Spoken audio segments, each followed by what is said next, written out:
Hey everybody, I'm going to go over some very quick Photoshop stuff for you. A student has generously agreed to let me use uh, a render of theirs. So, this is a render and it looks pretty good, but there there is a realism to it that I think kind of misses the point of some of what we're trying to do with like our abstractions and our um, are just like our design sensibilities, right?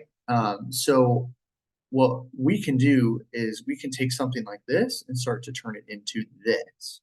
So this is actually a super easy thing to make, and I'm just going to very quickly run through uh, how to do it, and it won't take long at all. So there's really only a few different, maybe like 5 or 6 commands we do to this image.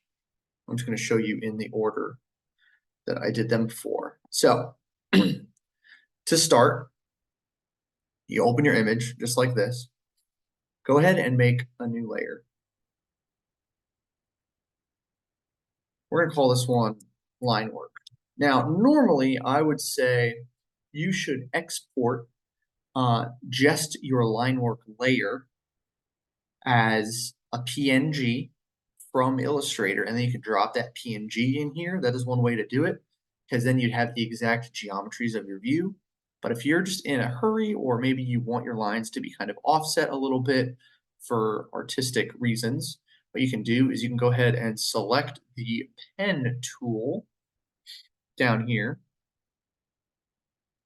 And before you click anywhere, go up to the top, go ahead and make sure your fill is off, make your stroke white.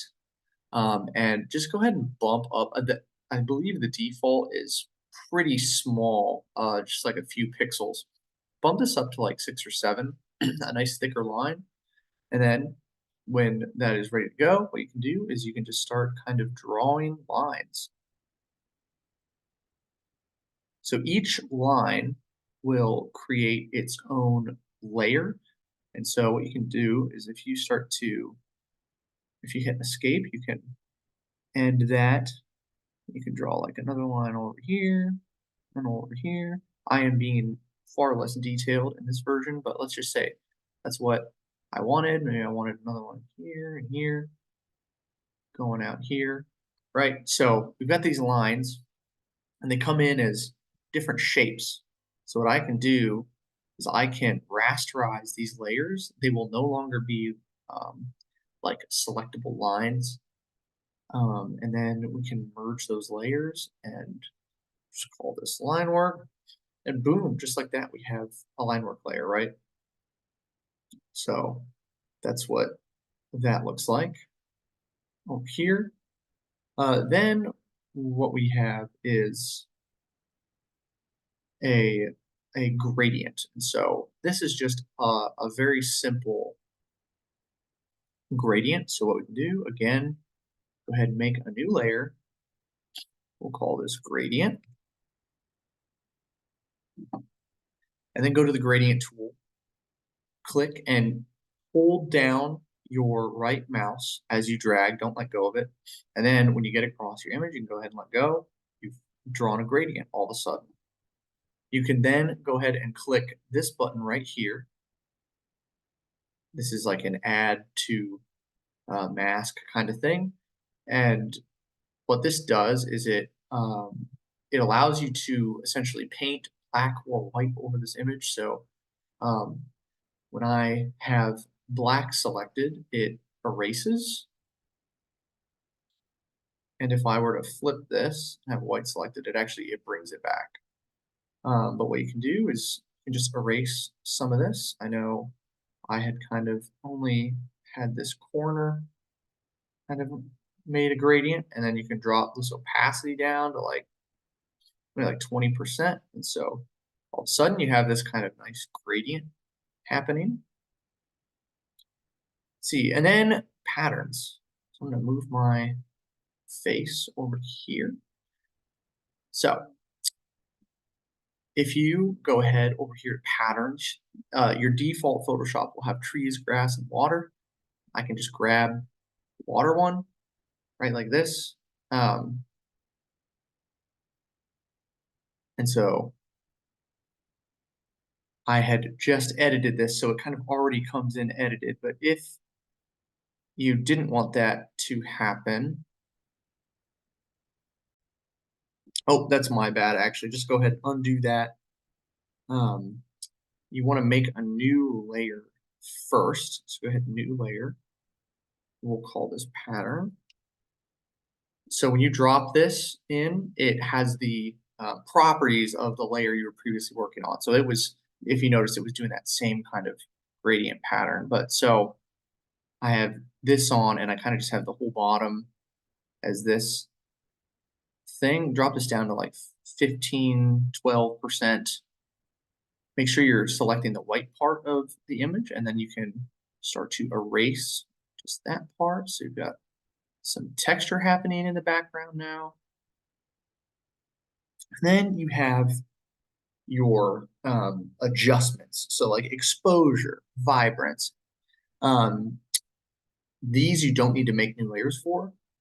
So if you go ahead and just click, for example, exposure,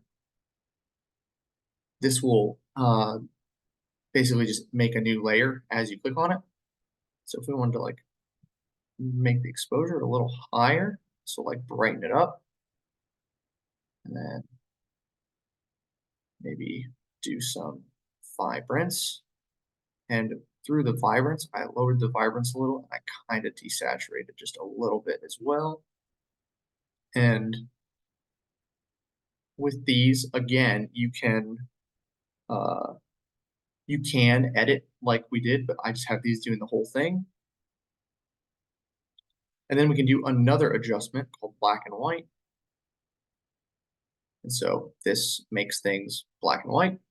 And again, what you can just kind of do is go to your layers, and you can start to like erase some of this. So maybe I want the bottom half to be black and white, but maybe not so much this top half up here.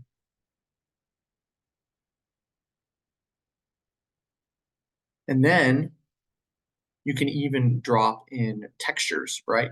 And so what that might look like is you can like Google just like textures, make sure these are high res JPEG files, um, at probably like 2000 pixels wide at least. You can just drag and drop this file in, or what you can do is you can go to place linked, and that will open your file explorer, and you can again just click on it.